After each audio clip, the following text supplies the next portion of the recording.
Jeans అనేది అది పుట్టుకకు సంబంధించింది. అంటే ఈయనతోటి బీఆర్ఎస్లో తెలంగాణ వస్తే కొత్త సాంప్రదాయాలు కొత్త విధానాలని చెప్పి వచ్చిన తెల్లారే టీడీపీలో ఉన్నటువంటి వాళ్ళను కాంగ్రెస్లో ఉన్నటువంటి వాళ్ళను జైన్ చేసుకున్నప్పుడు వాళ్ళు ఏ జైన్స్ అనుకున్నవయ్యా నేను అడుగుతున్నా.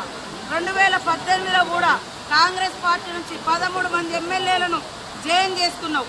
ఇవాళ వాళ్ళ పార్టీ నుంచి రాగానే ఇవాళ రకరకాలు మాట్లాడుతున్నారు. ఫస్ట్ నీ పార్టీలో జైన్ చేసుకున్నటువంటి వాళ్ళకు ఏ జీన్స్ ఉన్నాయని నువ్వు జైన్ చేసుకున్నావు. నీకు చిత్తశుద్ధి ఉంటే ఇవాళ కోర్టులో పోయి కొట్లాడుతున్నావు కదా, మరి ఆ రోజు వెంటనే తీసుకొని మంత్రులుగా కూడా చేసారు. ఏది నీ నీతి అంటున్నా కేటీఆర్, నీ నీతి నీ రీతి ఏదయ్యా?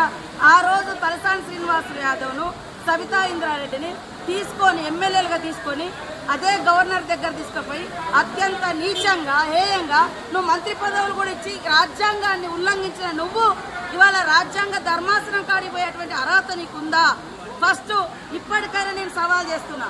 మా పార్టీలోకి వచ్చినటువంటి ఎమ్మెల్యేలు నువ్వు అంటున్నావు కదా, దానికి పునాదిగా నువ్వు కొత్త రాష్ట్రంలో మొత్తం 2014లో 2018లో ఎవరున్నా కూడా పాపం సర్పంచులున్నా, ఎంపీటీసీలున్నా, జెడ్పీటీసీలున్నా, ఎమ్మెల్యేలున్నా, ఎంపీలున్నా అందరినీ భయపెట్టి బలవంతం చేసి రకరకాలుగా తీసుకొని అలాంటి మార్పిళ్లకు శ్రీకారం కొత్త తెలంగాణ చుట్టింది నువ్వు.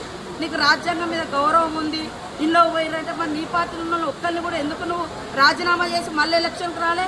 ఇవాళ డిమాండ్ చేస్తూ ఉన్నావు. అదే కాకుండా ఇప్పటికీ మేము సవాల్ చేస్తున్నాం.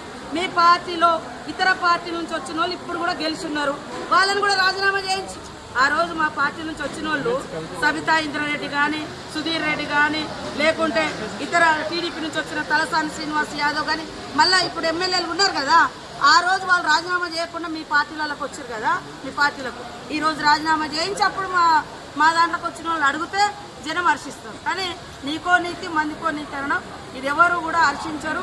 కాబట్టి ఆ యూట్యూబ్లు పెట్టుకొని చూపించుకున్నంత మాత్రాన ఎవరు ఏదో పేడి ఆర్టిస్టులతో మాట్లాడిస్తే అది కాదు. కాబట్టి ప్రజలకు తెలుసు నువ్వేం మాట్లాడి, నువ్వు 10 ఏళ్ళు అధికారంలో నువ్వేం చేసినావు పబ్లిక్ తెలుసు. కాబట్టి అది మర్చిపోయి ఇతరులను ప్రశ్నించే నైతిక అర్హత నీకు లేదు.